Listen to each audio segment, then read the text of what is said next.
Salut tout le monde, alors aujourd'hui je voudrais m'attaquer à la réparation éventuelle d'un BMS. Donc là j'ai marqué MOSFET HS parce que en fait sur celui-là j'ai remarqué que le BMS ne coupe pas en fin de charge.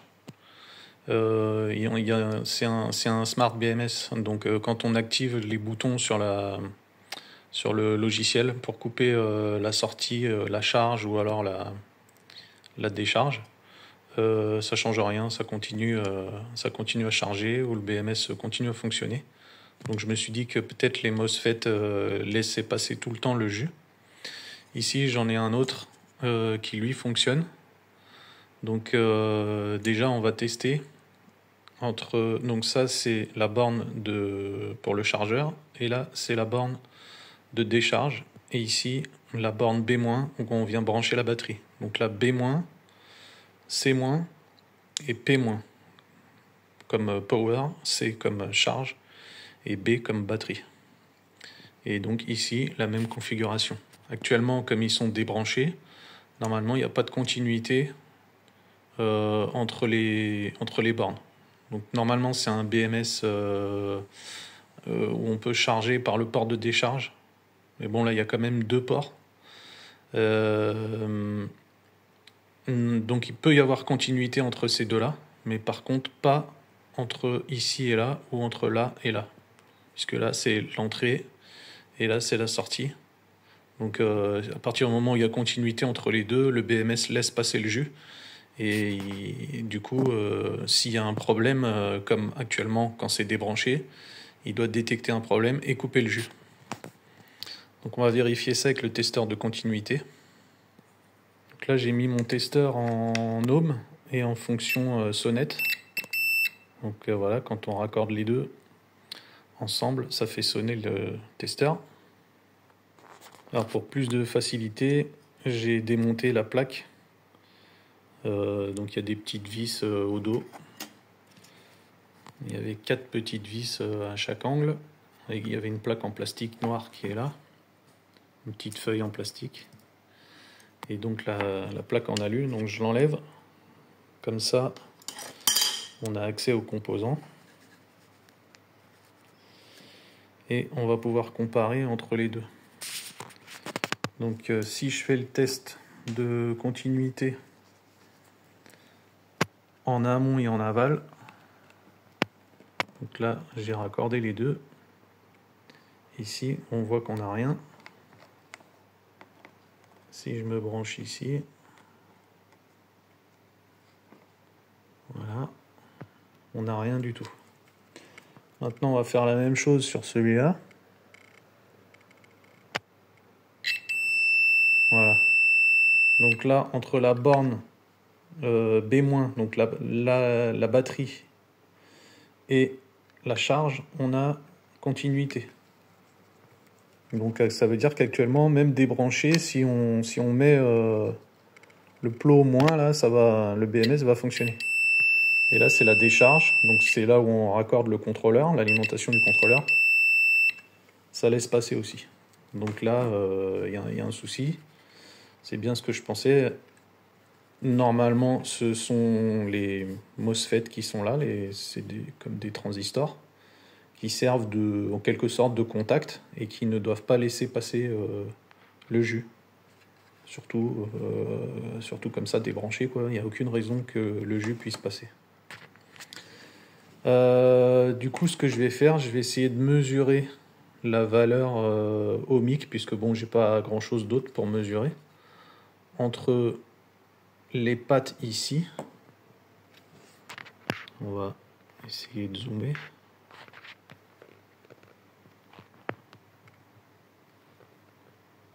Voilà. Donc je vais essayer de voir si, par exemple, entre là et là, quelle valeur j'ai. Et pareil de l'autre côté. Donc ça, c'est sur le BMS qui fonctionne.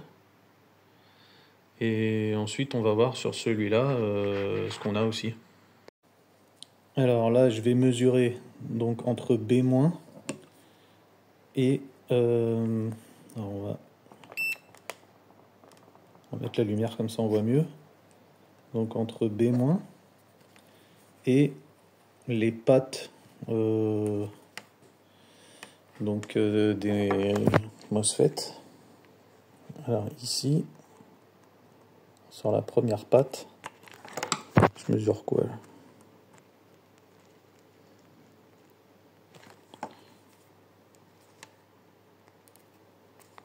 Non, je pense que là, j'ai fait une erreur. Hop, voilà. Donc ici, sur la première patte, j'ai 10 mégoms. Donc le multimètre, je l'ai mis en ohms, mais pas, comment dire, pas en mode sonnette. Alors, donc on a vu 10 mégoms sur la première patte. La deuxième, c'est la patte du milieu. Elle est raccordée à rien. Et là, c'est l'autre patte. Donc là, on est à 0 ohm. Donc ça veut dire qu'on est commun. En fait, c'est le... Il y a continuité franche avec la borne B-. Donc là, ok. Sur celui d'à côté,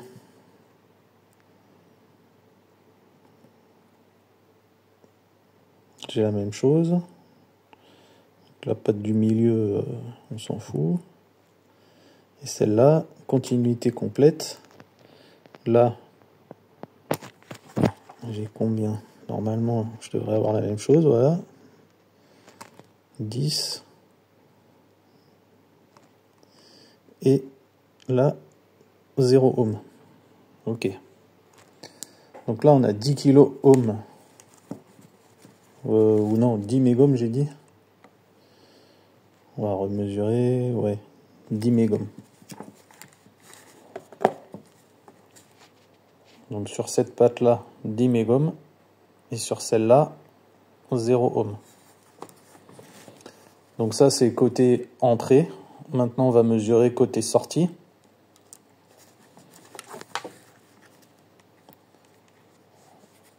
Donc on va refaire la même chose. Je me mets sur le plot C-, là, la grande barre là, qui est tout le long, là, c'est commun avec ça. Donc là, vous voyez, 0 ohm. Donc si je me mets sur la première patte, j'ai 8 mégohms. C'est un petit peu moins que de l'autre côté. Et là, donc, c'est la borne commune. Donc j'ai 0 ohm. Donc sur les 3, normalement, j'ai 0 ohm. Ok. Et sur les 3 de ce côté-là, j'ai 8 mégohms. Ok. Et donc, si on teste entre les deux, j'ai quand même une valeur de 28 mégohms, mais bon, c'est pas suffisant pour laisser passer le jus. Donc, si je me mets sur P- maintenant, voilà, c'est pareil. Voilà, j'ai même plus rien du tout. Donc ça, c'est la sortie power. Par contre, si je me mets entre C- et power, là, j'ai 5 mégohms actuellement. Bon, c'est pas parfait, puisqu'on devrait avoir 0 ohm si la continuité était parfaite. Mais bon, il y a quand même une petite valeur. Alors, maintenant, on va comparer. Donc ça, c'était le BMS qui fonctionne. On va comparer avec celui-là. Donc là, quand on se met entre C- et B-, on a 0. Est-ce qu'on peut voir là? Ah, ouais, on a 0 ohm. Donc bon, à mon avis, je vais avoir 0 partout. Alors, si je me mets, on va se mettre dans ce sens-là. Donc là, c'est B-.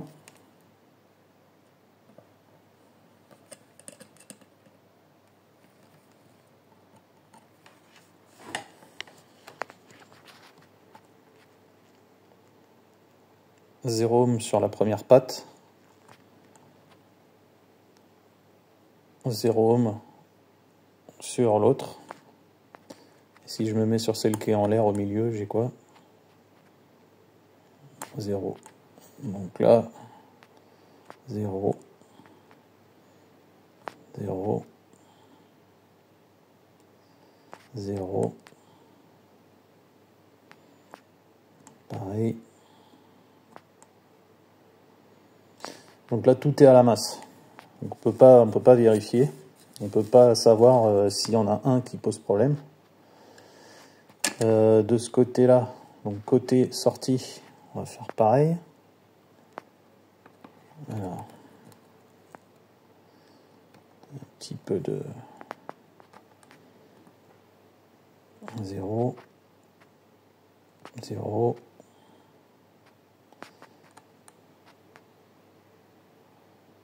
Ouais, j'ai une petite valeur quand même là. Ouais, j'ai 5 ohms, 4, 3.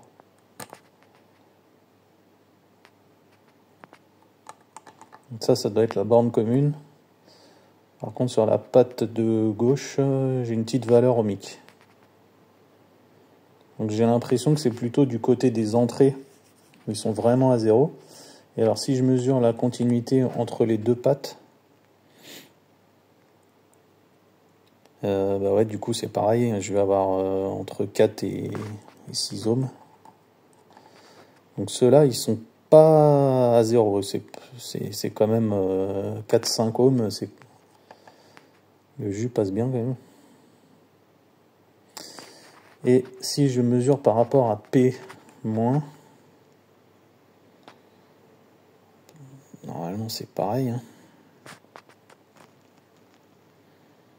Ouais.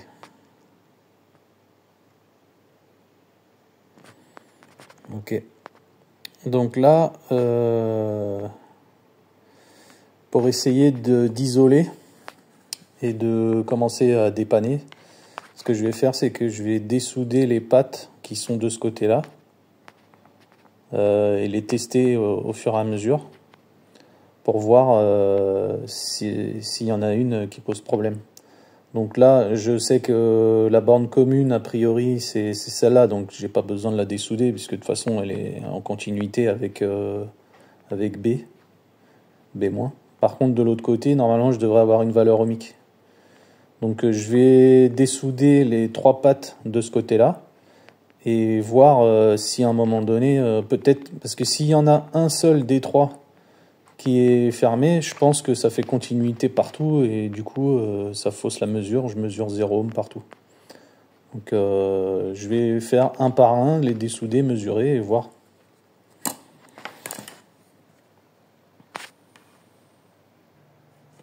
Alors du coup j'ai déconnecté les pattes du côté gauche, j'ai mesuré partout, j'ai toujours 0 ohm partout, donc c'est toujours pas bon, j'ai essayé des deux côtés. Donc il y a continuité, alors certainement avec, je crois que c'est la gate, donc le fond là, et il est à la masse. Donc il va falloir que je déconnecte absolument tous les MOSFET et que je les contrôle un par un, complètement déconnectés de la platine, pour savoir s'il y en a un qui est HS ou plusieurs. Bon voilà, du coup j'ai fait comme je pouvais pour les sortir, j'y suis allé à manière forte. Je les ai arrachés carrément parce que avec mon fer à souder j'y arrivais pas, donc du coup ça a bousillé le GND en fait là, hein. Normalement c'est à la masse ici, donc si je veux réparer il va falloir que je répare ça aussi. Donc je les ai tous testés, ils ont tous une valeur différente, donc pour moi ils sont tous morts. Je mesure 0 ohm entre les deux pattes. Ici, je mesure l'infini. Celui-là, bon, il est éclaté. Là, j'ai 2 ohms. Là, j'ai 20 ohms. Et celui-là, je crois que j'ai 0. Donc, bon, je vais voir si je peux récupérer ça sur d'autres matos que j'ai dans mes fameux tiroirs, et voir si je peux réparer. Bon, Le problème, c'est que comme j'ai pas le bon matos pour dessouder ça, il faudrait que j'ai un petit truc à air chaud, un petit fer à air chaud pour les dessouder proprement sans les abîmer. Je vais voir la référence et puis on va voir ça.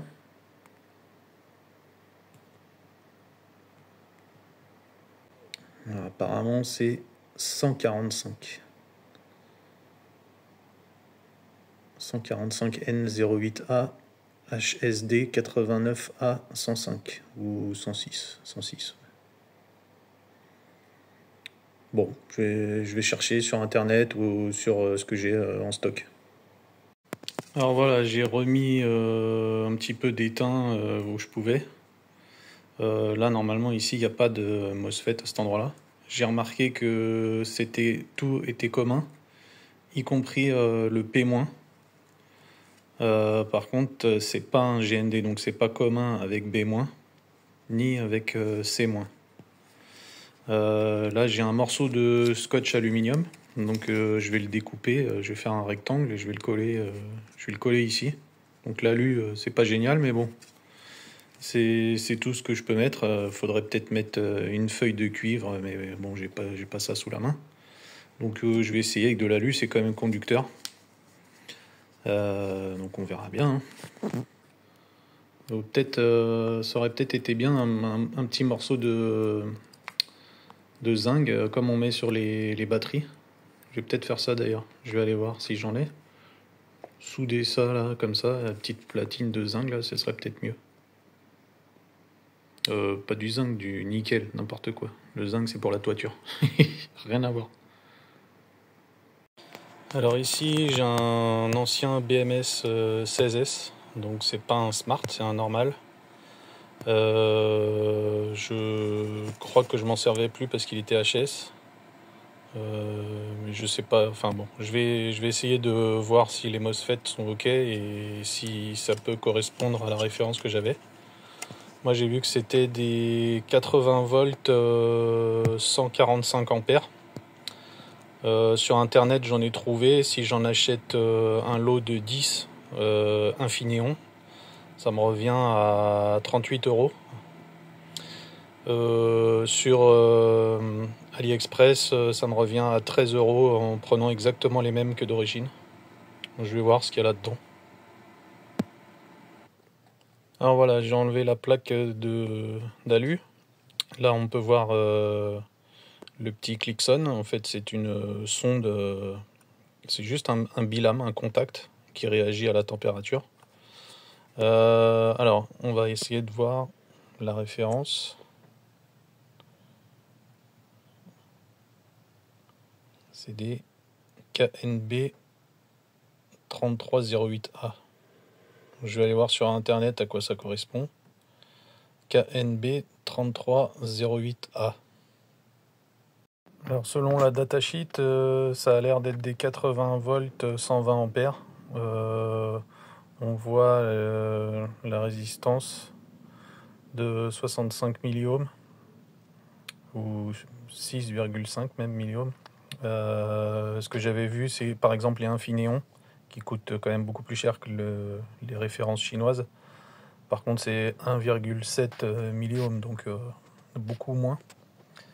Mais bon, si je peux récupérer ces composants-là, et ben, ce sera toujours ça de. Surtout, je suis même pas sûr que ça va marcher. Donc, je vais essayer avec ça. Je vais essayer de les récupérer proprement, par contre. Donc, bon, ça, c'est pas gagné.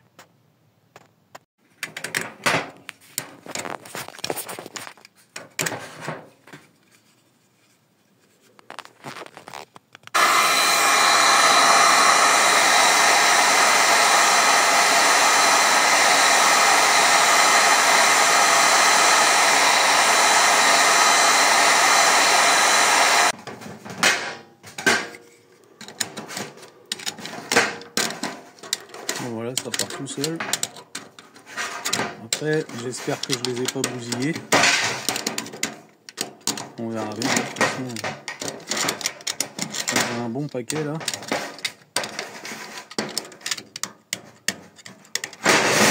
Voilà. Bon, on va déjà tester cela. Donc il m'en faut 6. Là, je dois en avoir 7 ou 8. Donc c'est pas mal. Voilà, donc je les ai tous récupérés.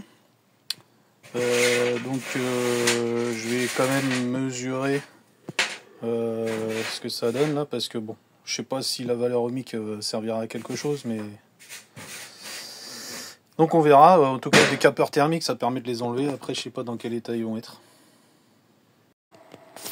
Alors voilà, j'ai isolé ceux qui sont au-dessus là, parce que j'ai pas la même valeur ohmique que les autres. Donc les autres, simplement en testant entre les deux pattes extérieures et les deux pattes et la masse, j'ai rien, j'ai l'infini. Donc je suppose qu'ils sont bons. Et ceux-là, par contre, ils ont tous entre la patte ici et là, ils ont une continuité, mais qui n'est jamais la même. En kilo-ohm ou en ohm, ça dépend. Donc je pense que ceux-là, ils sont abîmés. Je vais essayer de contrôler. Normalement, j'ai des MOSFET neufs qui viennent, que j'avais commandé pour un BMS, un Smart BMS 300 A. Je ne veux pas les utiliser, ceux-là, je les garde. Donc je vais comparer la mesure. Alors voilà la platine du Smart BMS que je veux réparer. Donc ici la petite languette de nickel, je l'ai étamée tout le long. Et donc je vais remplacer les MOSFET. Donc j'en ai 6 à mettre. Ici, 3 de ce côté et 3 de l'autre.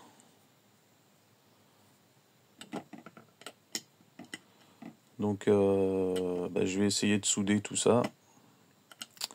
Et puis on verra ce que ça donne.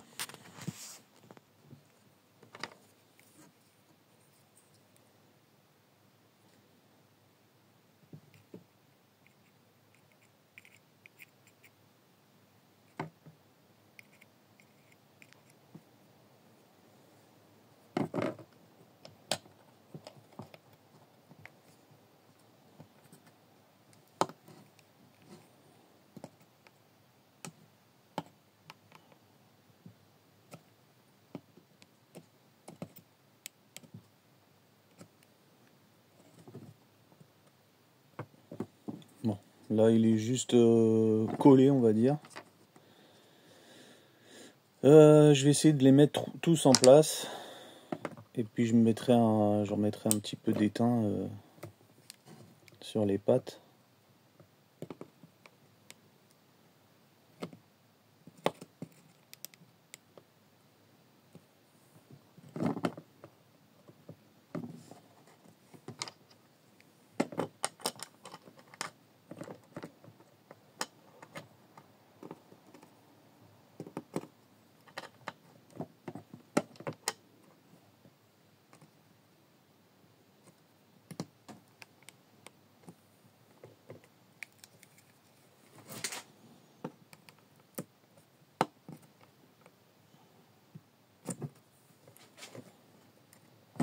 Bon, ceux-là, ils ont l'air de tenir. Je vais essayer de remettre un petit peu d'étain sur les pattes. Peut-être le mettre directement sur la panne du fer à souder.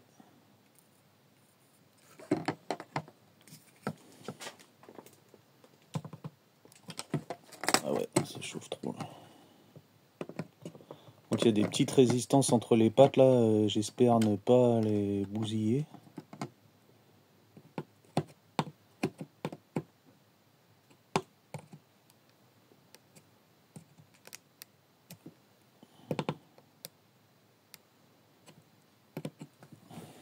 J'ai la tremblote.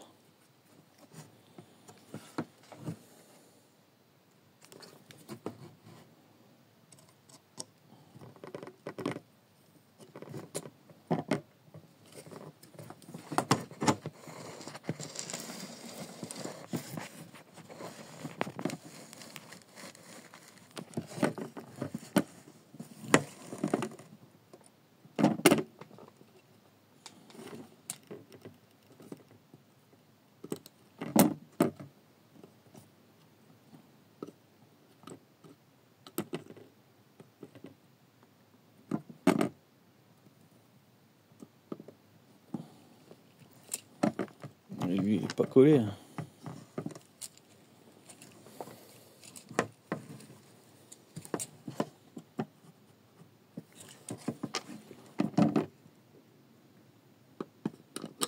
Wow.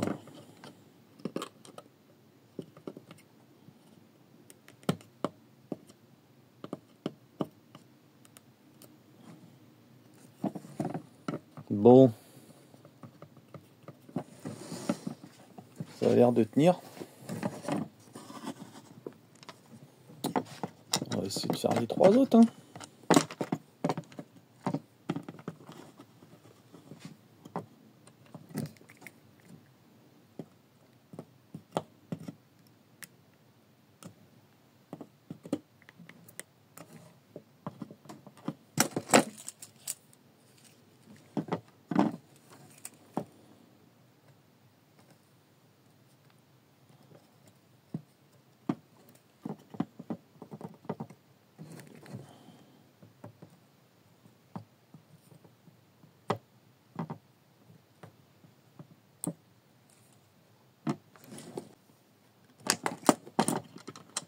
Ouais, je pourrais pas être chirurgien, ça c'est sûr. Hein.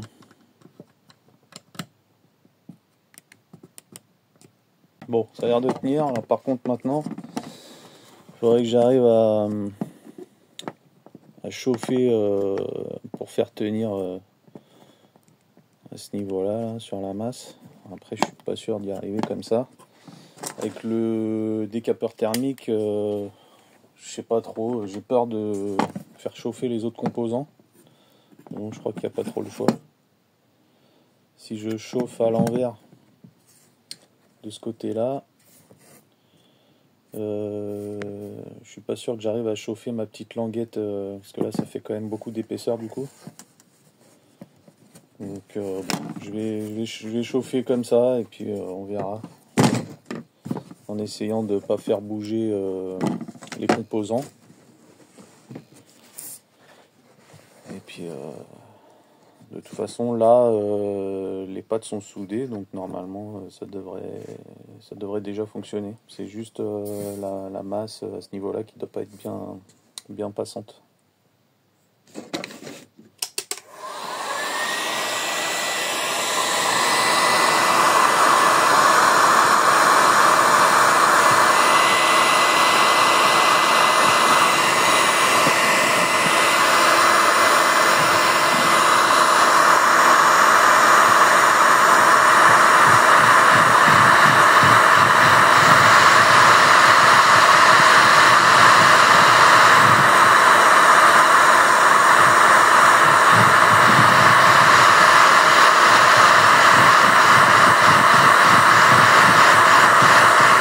Bon alors on va laisser comme ça, j'ai peur de tout abîmer là.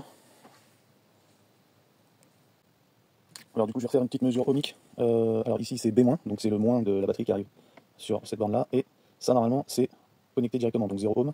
La patte de droite de chaque MOSFET est à 0 ohm. Et la patte de gauche, normalement, voilà on a 10 mégohms, 10 mégohms et 10 mégohms. Donc normalement là on est bon. Maintenant on retourne, on fait pareil sur C-. Donc là je me mets sur C-. En principe à droite on est à 0 ohm.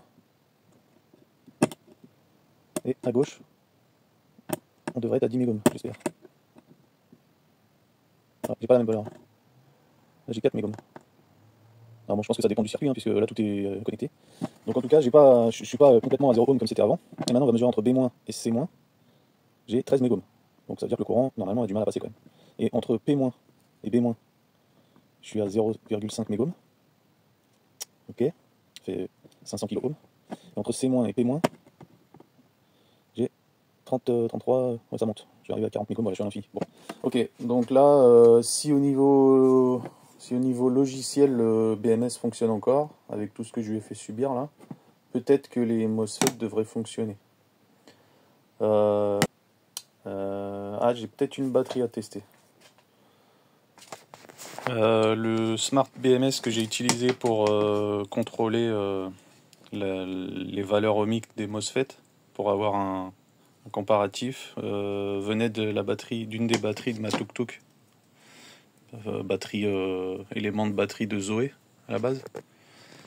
Donc du coup il était prêt et j'avais plus qu'à brancher. Donc là on va tester comme ça, je vais essayer de me connecter pour voir si ça fonctionne. Alors déjà on voit que j'arrive à scanner Xiaoxiang BMS là. Donc a priori niveau logiciel il a l'air de fonctionner. Ah ouais, alors au niveau des tensions c'est la cata, mais peut-être que c'est la batterie qui a un problème, hein. C'est peut-être pas le BMS qui déconne.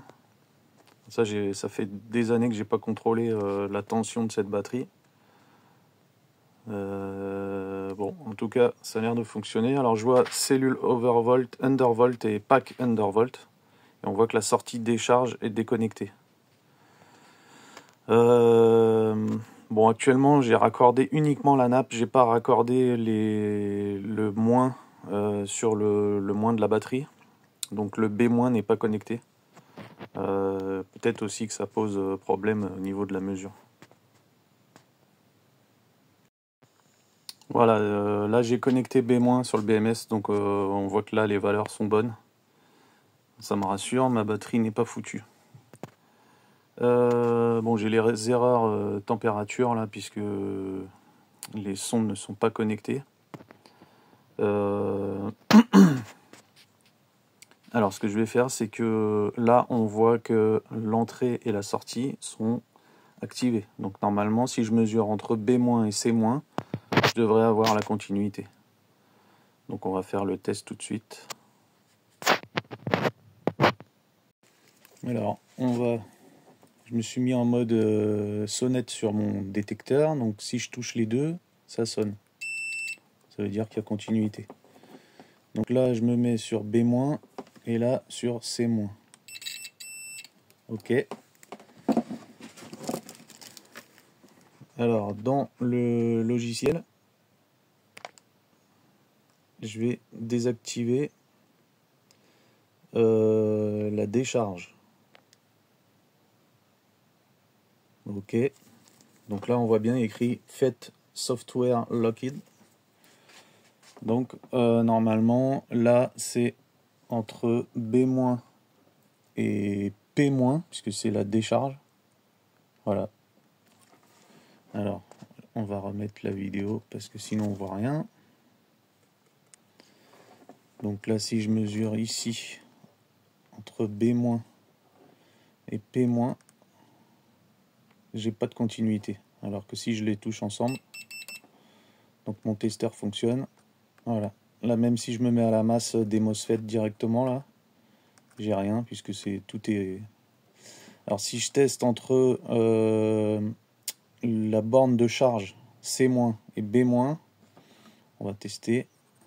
Bon, j'ai pas de continuité non plus. Alors on va réactiver la décharge et on va couper que la charge.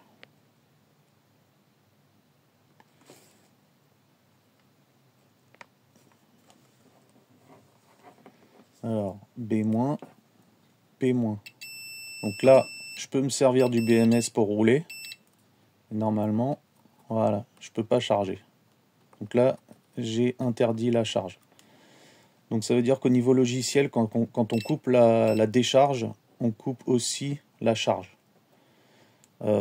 Sur l'application, quand on voit le petit bouton jaune qui est sur la droite, en haut à droite, on coupe la décharge, mais on coupe aussi la charge. Par contre, si je coupe que la charge et pas la décharge, voilà, je peux interdire de charger ma batterie.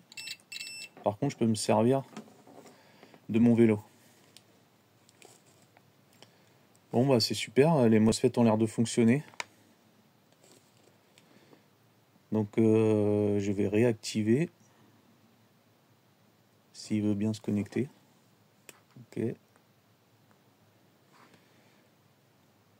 Donc je pense que les sondes ne coupent pas parce qu'elles doivent pas être programmées au niveau température. Je sais pas dans le logiciel si elles ont été réglées.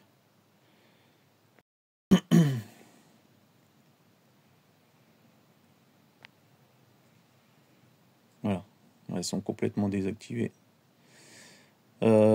Voilà, bon bah le BMS a l'air fonctionnel. Maintenant, il faudrait l'utiliser en conditions réelles pour savoir s'il est capable d'encaisser l'intensité. Normalement, ce BMS est dimensionné pour 20 ampères. Je croyais que c'était 30, mais c'est 20 ampères.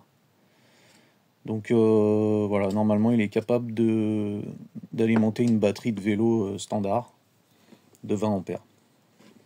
Bon bah c'est cool.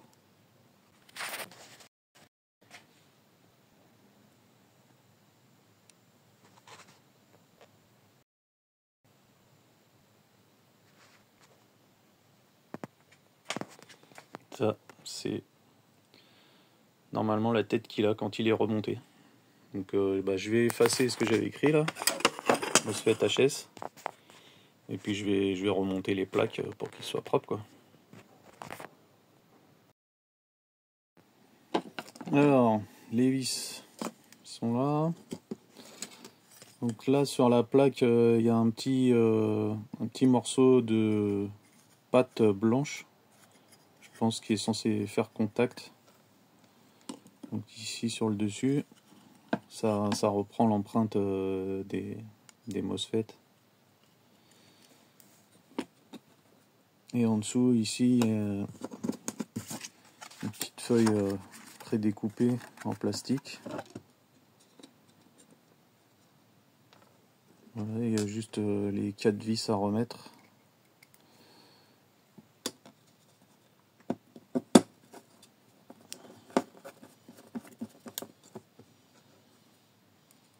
Je vais essayer de pas trop forcer quand même parce que là j'ai entendu que ça fait clic. Comme j'ai une surépaisseur, faudrait pas que je pète la carte. Le petit clic que j'ai entendu, c'est peut-être déjà trop tard. J'espère pas.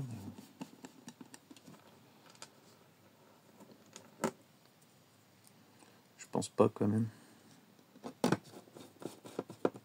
Voilà. Qu'à effacer ça. Je vais mettre un petit coup de diluant pour vernis à ongles. Est-ce que ça marche? Ouais. Évidemment, j'ai rien dit à ma femme. Hein. Je vais me faire engueuler.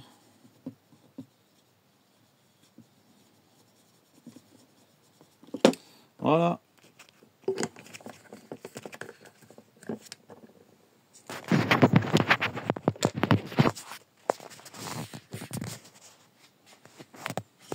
Donc il est prêt à être réutilisé. Je pense que je vais le remonter sur ma batterie de tuk-tuk là pour pouvoir la maintenir même quand elle est débranchée. Bon, normalement, il n'y en a pas besoin parce que je m'en sers pas pour l'instant. Je compte me refaire un karting pour mon fils là, il m'a demandé faire un karting électrique.